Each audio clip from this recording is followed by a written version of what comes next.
Hello and welcome to the Tom Dyer podcast. I am Tom Dyer and I am today with... Hello, Abigail Dyer, and sister to Tom Dyer. Whoop, whoop, whoop, whoop. Not married, like a few people would often say. No, we're definitely not married. No. And we're not Darby and Joan either, No, as our mother would say. I am joined by Abigail today because this is my first in the series of what my vision was with podcasting, of having a guest on the show. Hello Tom Dyer is all about acceptance and about your desires and what you're striving for and what you're aiming for. So I have 5 questions in line with that, which were written a very long time ago. Yes, I remember. So Abigail, what was the question or conversation that led you to pursue your passion, and what are you doing about it now? At about 15 or 6, no, I was about 13, I think, maybe a bit earlier. I had a social worker and I liked the way I was treated. I felt she supported me. So I wanted to pursue a career in social work. Mm-hmm. That is what I wanted to do, to help people. Was there a particular moment with that social worker where you were like, We were walking along the beach mm-hmm. and we were chatting about our dad Mm-hmm. and how he was inappropriate, actually. Yeah. Maybe this is a bit deep for the first 2 minutes of the podcast. And she said, no, it's not normal to touch breasts at 10 years old. It's very inappropriate. And she listened to what I had to say, which was really nice. And we spoke about breast cancer, because that's what Dad said he was checking me for, which, again, not appropriate. I was 10. And so, yeah, and she spoke about the rates of cancer, and if you don't have children, if you do, in the mid-30s, all that sort of stuff. She seemed very knowledgeable, and I really appreciated just talking to her, not being judged by her, Mm-hmm. and yeah, just, I suppose, being respected and being listened to. Yeah. And I really appreciated it. Yeah. And because of her profession and her trade, it was kind of like, you're someone who makes me feel valuable now. Yeah, absolutely. I felt really valued. Yeah. And that's something that you wanted to... Yeah, to pursue myself for, to treat other people. And so what are you doing, what was the second part of that question? What are you doing now To follow my passion. Yeah, to follow that passion. So, And what have you done to get to this point? Because obviously I know a little bit more. Okay, well, our mum had an uncle's home, and Mhm. she fostered. Yeah. So I worked with her there for about 15 years.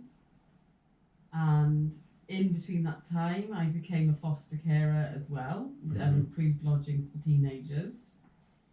I also have worked for a charity who support homeless people and vulnerable families, Mm-hmm. and supporting them in their tenancies and things like that. Then I worked for a substance misuse organisation. Yeah. So there's a running theme, loving the care sector. Mm-hmm. And the third sector, really important. So I did a degree in social inclusion education, which was interesting, but quite pointless in the world of work and money, Mm-hmm. because it led me nowhere. Yeah. I continued to just be on very little money. And then I went to become deputy manager in a care home. Yeah. And I've been very lucky to be sponsored by my auntie to do social work. Yeah. In the meantime, though, I have realised, following conversations with yourself, Tom, that I am very passionate, actually, about sort of supporting the underdog. And I can't stand oppressive behaviour, and not that anybody should, discriminating against certain types and groups of people and individuals, actually. And I realised throughout my work, stuck up for a bully. Mm-hmm. Hang on. No, not bully. Stuck up for the person being bullied, rather, actually. And I was very passionate about that to the point where I ended up leaving my workplace because of it. Yeah. And then I found the team that I worked with locally realised that in North Wales they were getting substantially higher pay than what we were. Mm-hmm. So I rallied round. Yeah. And I got us a back pay and our pay rise, which was great. Yeah. And obviously, supported foster kids and stuff like that to have their views and opinions listened to and things as well. Yeah. And I think where I'm currently on a placement with my social work, I've realised that they're actually quite oppressive Mm-hmm. and quite judgmental and stereotypical. They don't like, they perceive people then in a certain light. Yeah. And I don't like how they judge groups of people Mm-hmm. and how they're on big fat power trips. And that is not why I have ever wanted to become a social worker. No.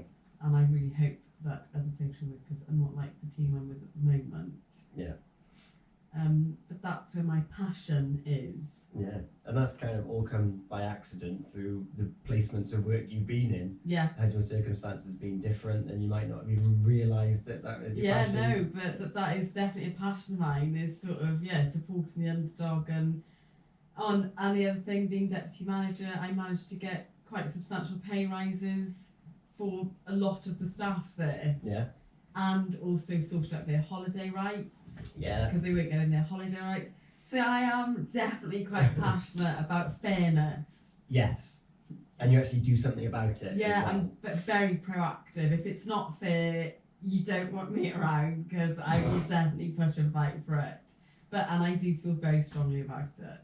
That is cool. So yes, that's what I'm saying, which has led me actually to think, where do my passions lie, and is social work actually the route I want to go down? Yeah.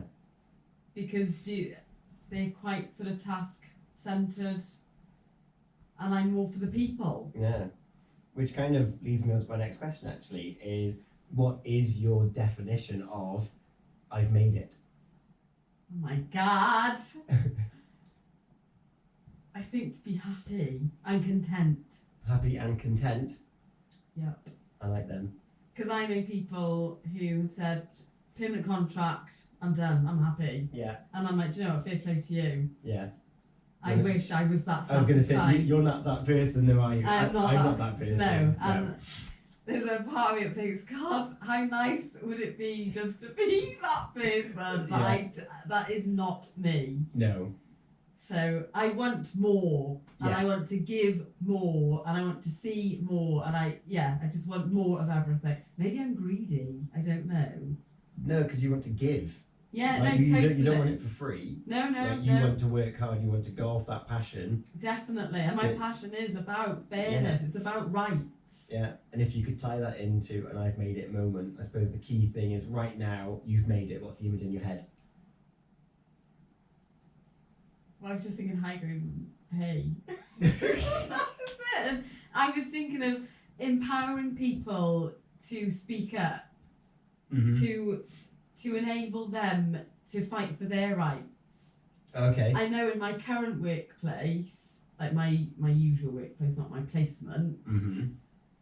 a lot of them have just sort of run with the mould, and when they had annual leave, they were losing pay Yeah. because the management, accountant, whatever, had said you can only have so many hours pay. Right. Even though. And it's That's like, not oh my correct. God. And to see their faces Mm-hmm. when they go on annual leave, they get the pay they're supposed to have, that is actually a really good feeling for me. Yeah. Because I'm like, good. And like them going on, a few of them want to go off and do degrees, a few of them want to go off and do nursing degrees, and I'm like, you do it. Yeah. And I am all for it, and I'm really passionate when people follow their dreams, and I like it when they come over and say, oh my God, thanks so much. Mm-hmm. It's a feel-good factor. Yeah, definitely. To help, to know that you've helped people. Yeah, to shove them in the path that they're passionate Yeah, about. and that they want to do. absolutely. Yeah. No, That's what I love, and I want to do that maybe on a bigger scale. Yeah. I suppose my thing is very similar to yours. It's everyone should have the opportunity to fulfill who they actually are. Definitely. And yeah, that is where the whole I accept thing is about. It's like, right, I accept where I am now, but it's about, right, but that doesn't mean I You need can to... still strive. Exactly, you can still aim for something bigger. And something I larger. don't think there's anything wrong in that at all. No, I don't think so. No. What is the highest point of your life so far? Oh, these are seriously deep questions. They're very deep, but there's only 5 of them. I need to Oh my God. hit you hard. I don't even know. Well, obviously becoming a mum, Yeah, I that's like probably standard. put that quite high, yeah. Yeah. But the highest point for like on a selfish note, God, So what is it about being a mum then? seeing them achieve. Mm-hmm. Actually. Yeah. I suppose Luke being 19, Mm-hmm. being a teenage mum, council house. Mm-hmm.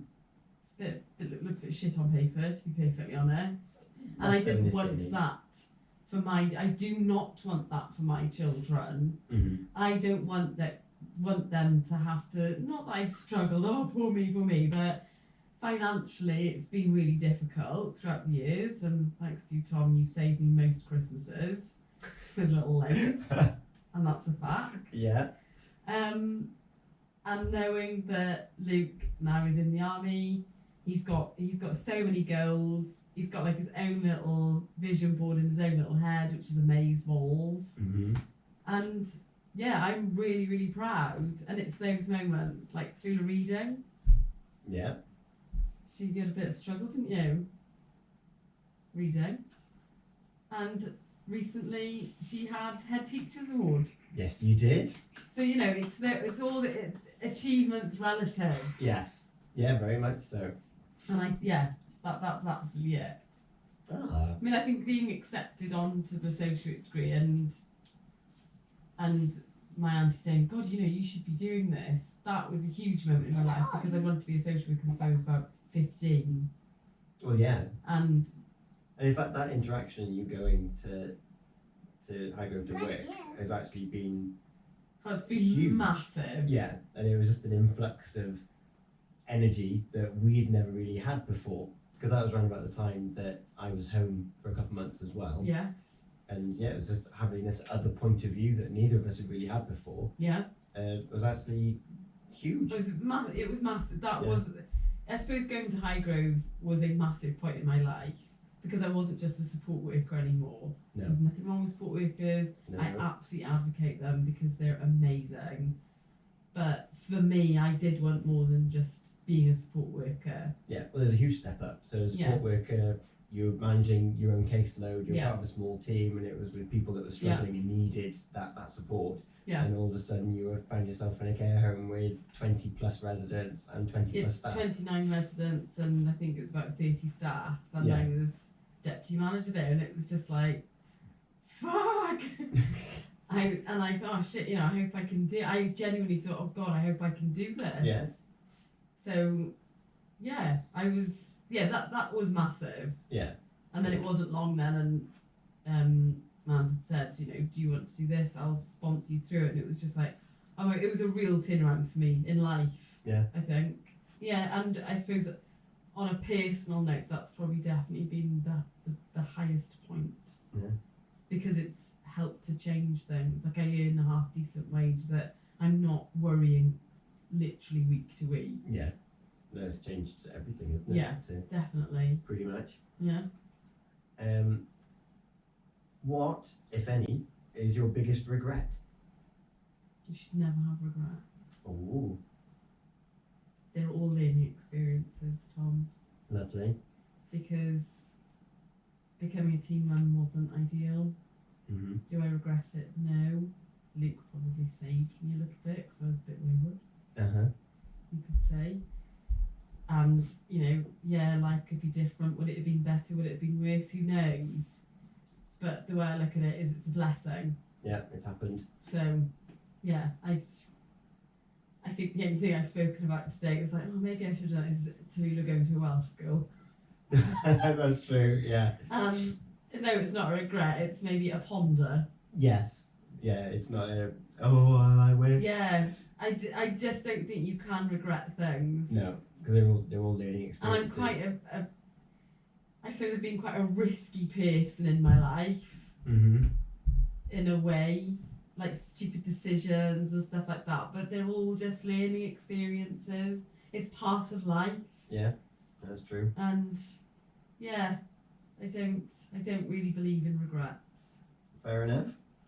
And the last question: what do you wish everyone knew about this life? Life in general, or Yeah. Say that again. So, what do you wish everyone knew about this life? Is there one thing that you could drum into everyone's head in this world that you think, you know what, life is about this, or this is what you can take from life? Worry less. Worry less. Yeah, and be honest. They'd be my two biggies. Cool. Yeah, don't be afraid, and don't worry about other people's thoughts. Do what you want to do or feel you need to do. I think people are so tied down, including myself, by worrying about what other people think, what other people are going to say. I think sometimes it's okay to be a bit selfish and do what you want to do and follow a dream.